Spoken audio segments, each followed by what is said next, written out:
Let's welcome back to the stage Lee Thongkham. And we have Vithaya somewhere in the audience, somewhere hiding. Oh, here he comes. Wonderful. Great. Wonderful. Okay, so as we've been doing, we have a volunteer on each side of the auditorium. They have the cards and the pencils for you to write your questions. We know you have a lot of questions. We want to hear what they are. Don't run to them, just flag them and they'll come in. Then when you get a handful of questions, you all bring them up here. In the meantime, I'll start off and get the conversation going. Okay, so Lee, I guess first place I'll start. You know, I think, I'm probably getting the story wrong, but the guys who invented Superman, I think it was two guys, I think they were like lying down and looking up at the sky and they imagined a man flying in the sky with a cape, and it just evolved from there. How did Kitty the Killer evolve? Just imagine a guy got stabbed in the back and didn't die. Just iteration from a filmmaker. I like all the type of movies, you know. Right. Action, Matrix, Kill Bill, all the movie. It's a movie that, you know, combines all the movies that I love to watch. I just throw it in animation, anime. I love watching anime. Throw it in there. I love Kill Bill. Throw it in there. I just love samurai. I love Thai cultures. Everything. Right. So, but suddenly you do like, how did you come up with a bunch of women killers named Kitty, all named Kitty, etc.? Like, it just naturally evolved. Yeah, It just happened. It just happened. One day. Not one day. It's a year of COVID, just by yourself. It's like, well, what else could we have here? Well, so let's talk about your influences because you're bicultural. Basically, you grew up in the States, but you also grew up in Thailand. You were telling me you had influence of American superheroes and so forth, but also Thai culture. Can you talk about the melting pot that evolved into this? Oh yeah, I was born in Thailand. I was raised in Florida, and my stepdad, he's a military. So in order to communicate, he takes me to the movie theater every week, watching Jurassic Park, you know, all the other pop culture movies. So we communicate through that. So I started to love all those popcorn, you know, like bring it. I love it, everything. So I get all the knowledge from there. Go to Thailand, start creating this content. Most Thailand movies have only like drama and horror. Okay. But I take the risk of doing all these, you know, crazy movies. Yeah, you were saying that this kind of movie, you said that when you went back to Thailand in 2018 and that you had ideas for certain films, but maybe not this one. No, I want to make the first animatronic monster movie Right. of Thailand. It's called The Lake. It's out already, so you guys watch it. But yeah, we built the monster like 2-story high in China. You know, everything. But you said before you were asking all the production houses to make your movie and everyone rejected you except for one? Yeah. When I first came to Thailand 5 years ago, I pitched my concept to all the studio. I was like, who are you? You got no name yet. Right. Who are you? No, we don't want you to be part of this industry. And then, oh, sorry? Okay. So you have to repeat what you just said for the last few minutes. So I say that. Thank you. 5 years ago, I tried to make it in the US. Didn't make it for 10 years. Tried to pitch around, do music videos. It's a struggle, you know? So my mom, she's Thai. She's like, hey, you Thai? Let's go to Thailand. I'm like, oh, okay. So I pack my bag.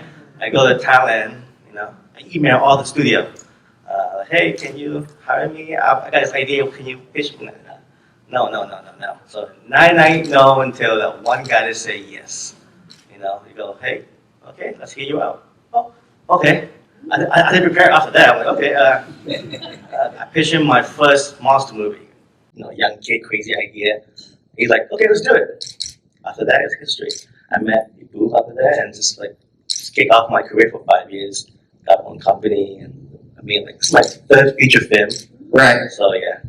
So you made The Maid, which is a horror film, which was the first Thai film to be on Netflix, is that right? It's the first Thailand original movie, yes. Okay.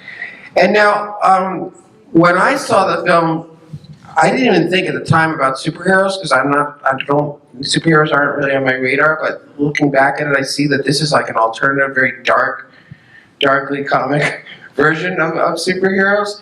But I also thought of the Asian influences, and I'm curious about how you had a mixture of American and Asian influences. For example, did you know about anything about the old Thai films from the 70s with Yes. Black Eagle and stuff?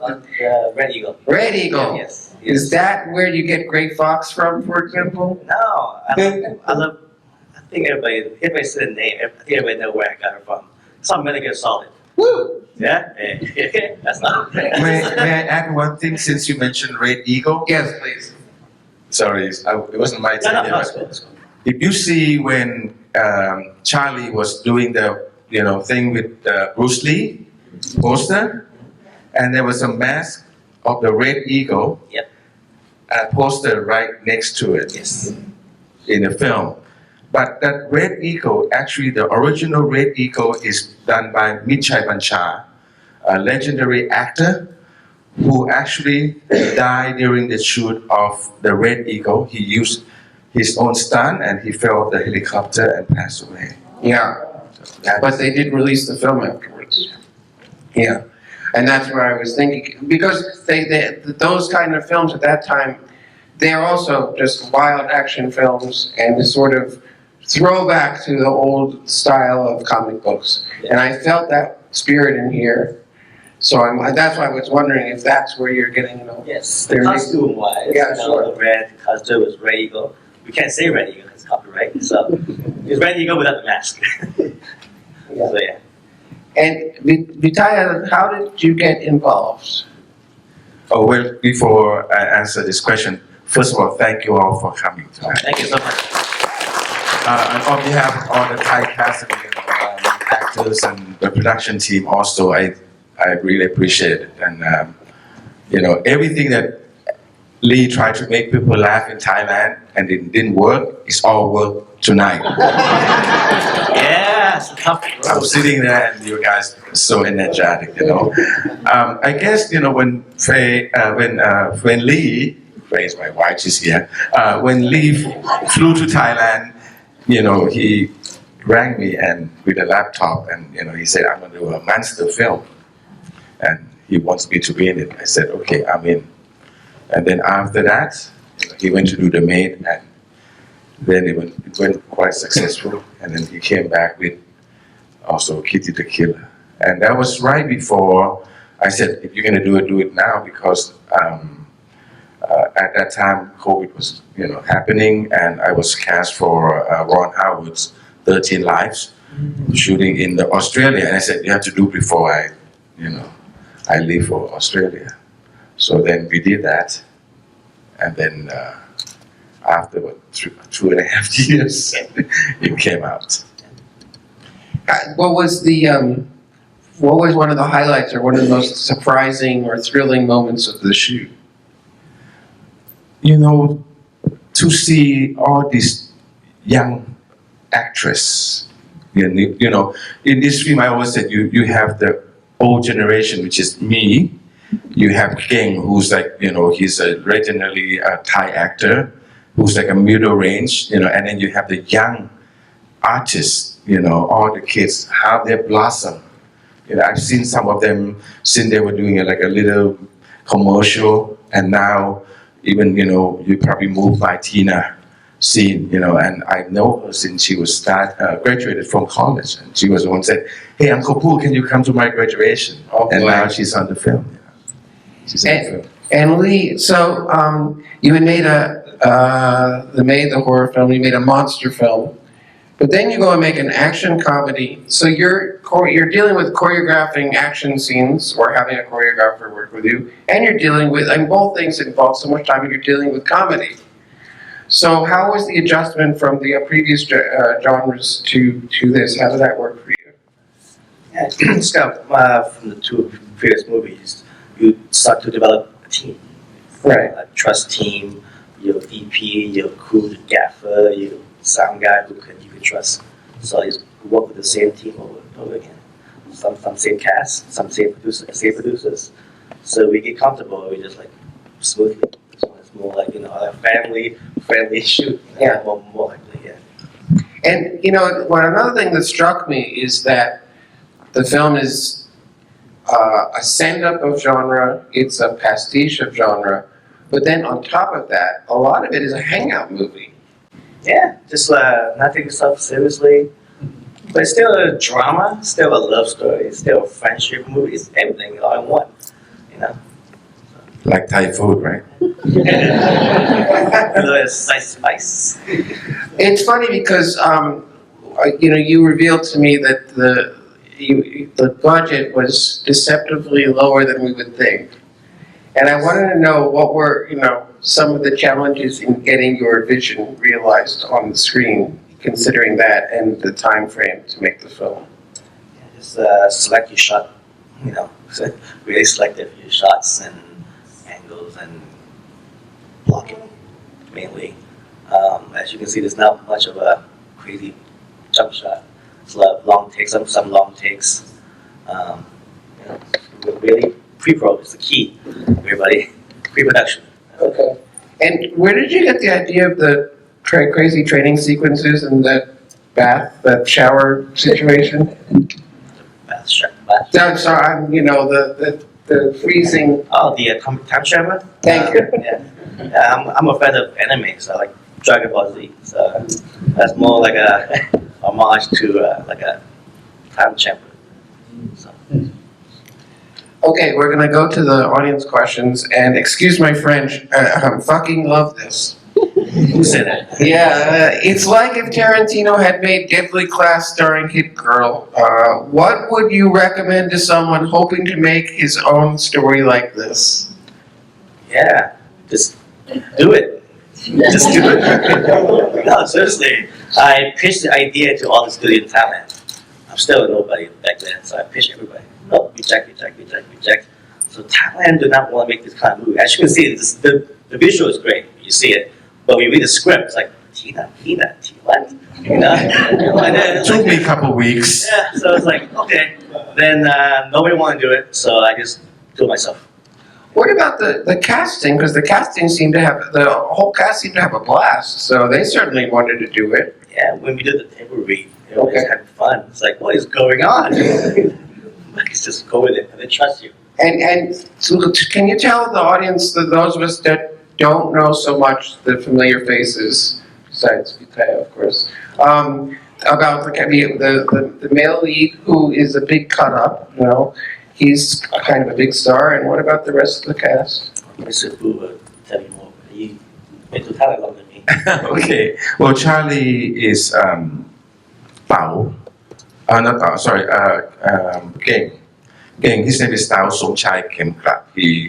He's actually about maybe almost 30 years ago. He was like a young actor, act in a love story, and after that he became a rock singer, and then they got into action film, and he's like the ultimate Thai actor. So Tao is so cool. He's like Mr. Cool of Thailand. And Charlie, he's involved in a lot of soap opera. So a lot of people never seen him doing all this kind of acting, action at all. And of course, all the girls, you have, Monkam. I think she's also young actress. You have Cai, the one who played Tina, also is upcoming, and Nong playing the little one. And by the time we finished the film and had a premiere last month in Bangkok, she's already 11 or 12 years old already. She's growing fast. Yeah. Well, and how did you end up having like all these young women and then a really young girl? Just contrast. It's cool. And I'm sorry to mention another great actress in this one is Ying, who played the faceless. Oh, yeah. She did her own stunt. Yeah. Yeah, she's a taekwondo champion, and she always says, Oh, nobody wow. know about me, but actually you see her face a couple of times Yeah. in the beginning of the movie, but the rest you don't see her face much. She did her own stunt the whole She time. don't stand with a mask on. They can have two holes. I can't see. And as a martial artist yourself, Vithaya, did you talk shop with her about Taekwondo and so forth? Well, we actually, Did you spar? I'm a 5th-degree black belt in Japanese fencing called Kendo. And actually tonight, my first Kendo sensei is here, Kadoka sensei from New York City Kendo Club. He's a 7-dan sensei. And tonight sensei see all the sword fighting. But actually, when we were doing reading and other stuff, I had opportunity to show some of katana work with some of the actors, and and I thought of it's great to have sensei here tonight to see the film. Very, very cool. Okay, let's go back to the audience questions. Here's an easy one. What was your inspiration for the costumes? Yours. Inspiration for the costume. All mixture of Thai, some Thai cultures, mixing in some Japanese. Basically, it's Japanese Thai. I told my costume designer, I'd like to have a Japanese Thai combined into one. And he just, here you go. And going back to Bao, is the actor's name? Bao. Yeah, Bao. How did you hide his muscles when he was not supposed to be a hero? Oh, you talk about Charlie? Sorry, Charlie. Charlie, yes. Yeah, a lot of protein. Now, we get extra large t-shirts. Okay. Yeah. And was this the whole idea of what we call a milk toast, a really nerdy kind of loser guy going from zero to hero? Is that just then something that was natural for you to include in the story, or? That's always my main character, Charlie. We have a comic book for this movie, like 3 volume. It's like a prequel of this. Just the adventure of Gang and Dina. It's those two going and killing everybody in Thailand. But we make a movie. Like, how do I bring the audience, the real world, into the movie, into this world? So we just take the original guy, nobody like him. You average guy, to take him to this world and go on to adventure together. And of the two, Charlie and Dina, do you identify with both of them, either one more particularly, or you yourself? Do you see them in yourself? Oh yeah, I'm pretty much Charlie. So Okay. like really.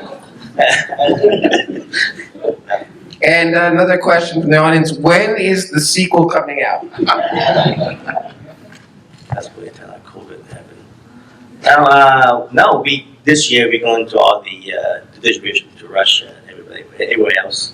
It's going to release in the US in about 4 months.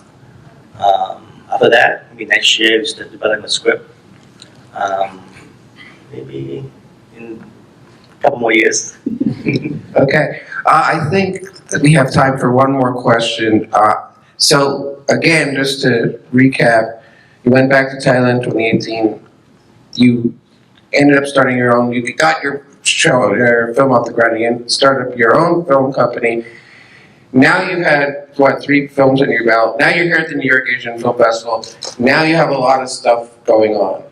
Can you give us a hint on some of the projects that you have in the works now? Yeah. I have I think 5 projects going on. Wow. Yeah. I tackling all, because we're all the alternative company. We're not the competition to all the Thai company. Because other Thai company do, horror movie, drama movie, rom-com. Yeah. I like doing the sci-fi, the monster movie, all the actions and stuff. So if you like what we do, you come over here. So this year we have sci-fi movie we're doing. We have a Medusa, Thai Medusa movie. Oh, right, right. And that one, the title is out, right? Yeah, it's called The Snake Queen. The Snake Queen. Yeah, it's a lot of CGI, if I say. Yeah. So it looks like you're going to change a little bit the face of Thai cinema. The stuff that the studios don't think that people want, they actually do. That's great. It takes time. Like right here, I just realized what you guys laugh at is not what type of laugh at. So it's like, what type of laugh at is not what you guys laugh at. It's kind of like, okay, I try to see what kind of audience this kind of alternative company really going direction to. But yeah. Excellent. Well, thank you so much. Kitty the Killer, everybody. You may. I have one question for everybody. I always ask It's your turn. I always ask this everybody. What's your favorite chapter? Everybody say that. Exactly me. Yeah. Why? Because this is a problem we have in the studio. The heads, studio heads, like they don't want to take that chapter out. Like, because it's too long. Because it's dragging. Is it true, or you guys like that chapter? Which one? You couldn't hear. Tina. Tina. Really? It makes sense. It makes sense, right? Yes. Why did she? Okay. So Asian audience feel differently, but you guys. Well, but it did well in Thailand, right? Yes. But, So there you go. yeah, but same thing. The comedy law in Asia country, in Malaysia, they cut out that chapter. What? Yeah, it's weird. Okay. And it's a different audience. Wow. Yeah. Well, there you go. Okay. Research and development. All right. Thanks again, Lee and Thank you so much. Vithaya.